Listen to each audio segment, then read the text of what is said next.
আমি আসলে কিছু বেসিক বিষয় নিয়ে কথা বলবো, যেগুলো যদি আপনারা শুনে থাকেন তাহলে আপনাদের ব্যক্তি জীবনে আসলে আইনি সিদ্ধান্ত নিতে বেশ সুবিধা হবে। আসসালামু আলাইকুম, আশা করি সবাই ভালো আছেন। ঢাকায় আমার পড়ার টেবিল থেকে আপনাদেরকে সকলে সালাম এবং শুভেচ্ছা। আমাদের আইন অঙ্গনটা বেশ কিছুদিন ধরে অস্থির আছে এবং বোধ করি কিছু তথ্য সাধারণ জনগণকে দিলে তারা উপকৃত হবে। এবং আমরা খুব অদ্ভুত কিছু প্রশ্নের সম্মুখীন হই বিভিন্ন সময়। এই প্রশ্নগুলো আসলেই যারা আইনকে পেশা হিসেবে গ্রহণ করেনি তারা জানলে তাদেরকে আইনে যে কোনো সমস্যা মোকাবিলার জন্য সুবিধা হবে আর কি। তো আমি সেই সকল মানুষের জন্যই এই ভিডিওটা বানাচ্ছি যারা আইনে সাধারণ কিছু খুঁটিনাটি বিষয়গুলো জানতে চাই। প্রথমত আমি আলোচনা করব আসলে সেই সমস্ত মানুষকে নিয়ে যারা নিজেদেরকে আইনজীবী বা লয়ার হিসেবে পরিচয় দেয় বা আইনকে পেশা হিসেবে গ্রহণ করে আইন পরামর্শের মাধ্যমে নিজেদের জীবিকা নির্বাহ করে। তাদের কি কি ধরনের আপনি আইনজীবী আপনি পাবেন আর কি, সে বিষয়টা নিয়ে মানে প্রথমত আমি বলি যে আমাদের দেশে আমরা বাংলায় আইনজীবী বললেও আসলে কার্যক্ষেত্রে প্র্যাকটিসের ক্ষেত্রে আমরা বেশ কিছু আইন পেশার বা আইন পরামর্শক হিসেবে পাব। প্রথমত আমরা যারা আইন পড়াশোনা শেষ করেছি, আইন পড়েছি, তাদের একটা স্টেজ হয়। তারপরে আমাদের বার কাউন্সিল দ্বারা লাইসেন্সপ্রাপ্ত স্বীকৃত একটা ডেজিগনেশন হয় এবং এরপরে মানে আমাদের হাইকোর্ট এবং হাইকোর্টের সিনিয়র লয়ারদেরও একটা তালিকা হয়। এভাবে আসলে বেশ কয়েকটা স্টেজ যায়। তারপরে আবার আপনি ব্যারিস্টার নামে অনেককে পাবেন, অনেককে অ্যাডভোকেট নামে পাবেন এবং সাধারণ মনে এক ধরনের প্রশ্নও থাকে যে আসলে এই ব্যারিস্টারই বা কারা আর অ্যাডভোকেটই বা কারা।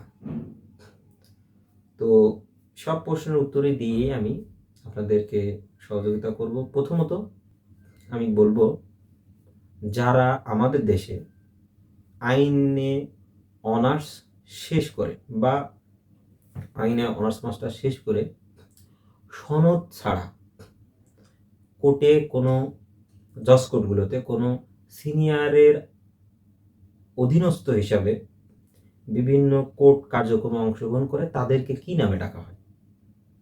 তাদেরকে বলা হয় অ্যাপ্রেন্টিস লয়ার বা শিক্ষানবিশ আইনজীবী।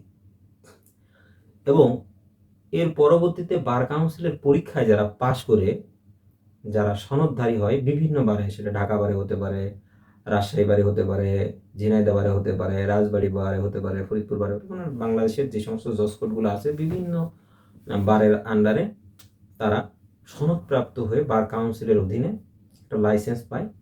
তখন আমরা তাদেরকে বলি অ্যাডভোকেট। এই জজ কোর্টে যখন কেউ পরীক্ষায় উত্তীর্ণ হয় তার পরবর্তী ধাপে আবার হাইকোর্টে পরীক্ষা হয়। আপনারা যাদের কালো ব্যাজ পরে, কালো টাই পরিহিত অবস্থায় কোর্টে দেখেন, তারা এই বার কাউন্সিলের সনদধারী, অর্থাৎ বার কাউন্সিল থেকে লাইসেন্স প্রাপ্ত আইন পেশাজীবী হিসেবে রাষ্ট্রীয়ভাবে স্বীকৃত মানুষ, যাদেরকে আমরা বলি অ্যাডভোকেট। এর পরবর্তী ধাপে এর আগে এই যখন একজন ব্যক্তি যে কোনো গ্রাজুয়েট, আইন গ্রাজুয়েট, ল গ্রাজুয়েট এই কোর্টে কোনো সিনিয়রের অধীনস্থ হয়ে প্র্যাকটিস করে, তখন ওই মানুষটা কোর্টে লাল টাই ব্যবহার করে, যাদেরকে আমরা অ্যাপ্রেন্টিস বলি এবং বাংলায় যাদেরকে শিক্ষানবিশ বলা হয়। এই কালো ব্যাজ পাওয়ার পরে, অর্থাৎ কালো টাই পরিহিত এই অ্যাডভোকেটগণ যখন আবার হাইকোর্টে বার কাউন্সিলের এই পরীক্ষার মাধ্যমে আবার তালিকাভুক্ত হন, তখন তারা হাইকোর্টের আইনজীবী হিসেবে জাতির সামনে উপস্থাপিত হয় এবং তারা দেখবেন এই যে 2 কলারের সাদা টাই পরে। এবং এর পরবর্তীতে আবার এই পেশাগত দক্ষতার মাধ্যমে, পরিচয়ের মাধ্যমে একটা সময় সে সিনিয়র লয়ারদের তালিকায় যায়। এটা আসলে খুব সাধারণ মানুষের জন্য জানার খুব প্রয়োজন হয় না, এই আলোচনায় আমি যাব না। কিন্তু সাধারণ মানুষ যে ব্যাপারটা নিয়ে খুব কনফিউজ থাকে সেটা হচ্ছে ব্যারিস্টার আর অ্যাডভোকেট নিয়ে। আসলে হয়েছে কি যে আমাদের এই উপমহাদেশে ব্রিটিশদের দ্বারা শাসিত থাকার পরে এবং এই ব্রিটিশ যে ল, সেই লর ধার করে কিন্তু আমাদের রাষ্ট্র সমাজ আসলে এখনো পর্যন্ত চলছে। আমাদের মাটি থেকে চিন্তা করে নিজস্ব মানে মেকানিজমে যে আসলে আমাদের নিজেদের আইন প্রণেতা নিজেদের জন্য কোনো আইন সৃষ্টি করে আমাদের এই প্র্যাকটিসটা চালাচ্ছে, এরকম আসলে না। তো সেক্ষেত্রে আসলে হয় কি যে ওই আমাদের রাজনৈতিকভাবে আমরা কিছু খুব পরিচিত, একটু সহজ ভাষায় ডাকসাহে কিছু ব্যারিস্টারকে পেয়েছি, হ্যাঁ, যে সকল মানুষ আসলে তাদের আইনকে পেশা হিসাবে গ্রহণ করছে এবং যার ফলে মানুষ মনে করে যে অ্যাডভোকেট এক জিনিস, ব্যারিস্টার এক জিনিস। আসলে পার্থক্য আছে, কিন্তু আমাদের দেশের কোর্ট প্র্যাকটিসের ক্ষেত্রে এই বিষয়টা আসলে খুব বেশি পার্থক্য করে না। মানে ব্যারিস্টার তাহলে কারা এবং ওই অ্যাডভোকেট তাহলে কারা? প্রথমে ইংল্যান্ড থেকে, ওই ইংল্যান্ডের বিশ্ববিদ্যালয় থেকে যারা গ্রাজুয়েট হয়ে, ওদের ওখানে আমাদের যেমন বার কাউন্সিল আছে, তাদের এখানেও ওরকম কিছু পদ্ধতি আছে। এই পড়াশোনা মানে আমি ভেঙে বলছি না আর কি, অর্থাৎ এক কথায় বিলেত ফেরত যে সমস্ত ল গ্রাজুয়েট আছে তাদেরকে বলা হয়, মানে বিলেত ফেরত বললেই ভুল হবে, মানে ওই আপনার ইংল্যান্ডে পড়াশোনা শেষ করে সফলতার সাথে পাস করে যে সমস্ত ব্যক্তি আমাদের দেশে আছে, তারা আমাদের তাদেরকে ব্যারিস্টার বলে ডাকি। কিন্তু এই যে কোর্টে প্র্যাকটিস করার জন্য আমাদের দেশে যে সমগুলো আইনজীবী আছেন, অর্থাৎ ল গ্রাজুয়েট আছে, তাদেরকেও তাদের মতো এই বার কাউন্সিলের পরীক্ষায় বসতে হয় এবং সনদ নিতে হয়। এবং ফরচুনেট অর আনফরচুনেট, এই আমাদের অনেক বিলেত ফেরত ব্যারিস্টারও কিন্তু আমাদের এই কারিকুলামে এসে ফেল করে।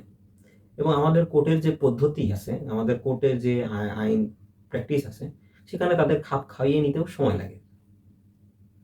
এটা হচ্ছে মোটা দাগে যদি আমি আলোচনা করি, তাহলে এই যে সাধারণ আইনজীবীদের একটা ক্লাসিফিকেশন।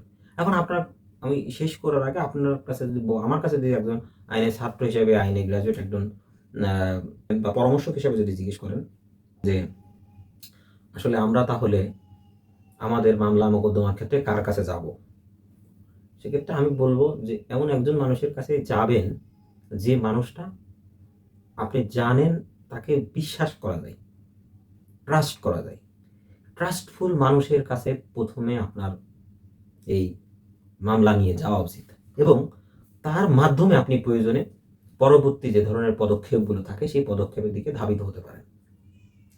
সেক্ষেত্রে আপনি এই প্রসিডিউরটা কিভাবে করবেন সেটা যদি জানতে চান, তাহলে আমার সাথে সংযুক্ত হয়ে থাকেন। পরবর্তীতে আমি এই বিষয়ে আলোচনা করব যে কিভাবে আপনি কম খরচে কিন্তু সব থেকে ভালো রেমেডি নিয়ে আপনার মামলায় জিতে আসতে পারেন।